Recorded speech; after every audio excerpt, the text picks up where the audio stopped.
ওকে, তো আজকে আমরা দেখতে যাচ্ছি যে এক্সারসাইজ আর প্রবলেমের ভিতরে যে ডাউটটা সাধারণত বাংলাদেশি গণিত শিক্ষার্থীদের থাকে, তো সেই ডাউটটি আমি আজকে ক্লিয়ার করে দিচ্ছি। এক্সারসাইজ আর প্রবলেম এই দুটোর মধ্যে ডিফারেন্সটা কি?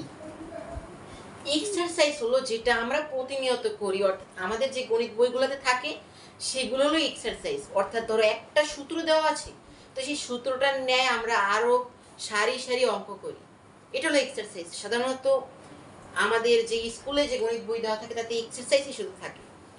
আর প্রবলেম যেটা আমরা সাধারণত পেয়ে থাকি যখন আমরা কোনো গণিত অলিম্পিয়াডে অংশগ্রহণ করি বা এমন কোনো বই পড়ি যাতে প্রবলেম সংক্রান্ত কিছু থাকে। আমরা সবাই প্রবলেম জানি, সমস্যা আর এক্সারসাইজ অনুশীলন, কিন্তু এই দুটোর মধ্যে একটা পার্থক্য আছে যেটি আমরা সচরাচর ধরতে পারি না। তো এক্সারসাইজ আর প্রবলেম এই জিনিসটার মধ্যে যে পার্থক্যটা আছে, আশা করি আমরা সেটা বুঝতে পেরেছি।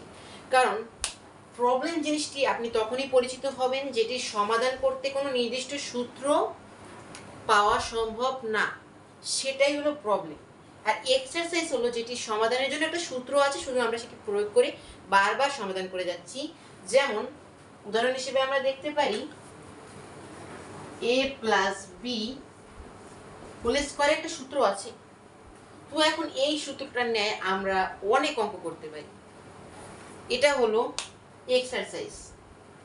আর প্রবলেম, ধরুন একটা কনজেক্টর আপনাকে প্রমাণ করতে হবে, একটা অনুমান আপনাকে প্রমাণ করতে হবে, তো যেটি কোনো সূত্র নাই, আপনাকে নিজের মতো করে একটা সূত্র তৈরি করতে হবে, তারপরে প্রমাণ করতে হবে। যেটি সাধারণত আমরা দেখতে পাই আইএমও,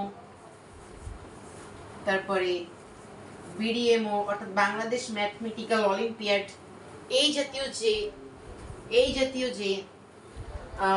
যে অলিম্পিয়াডগুলোতে থাকে সেগুলোতে আমরা অনেক প্রবলেমের মুখোমুখি হই। এরকম অনেক বিখ্যাত বইও আছে। তো আশা করি আপনারা বুঝতে পেরেছেন যে এক্সারসাইজের প্রবলেমের ভিতরে পার্থক্যটা কি।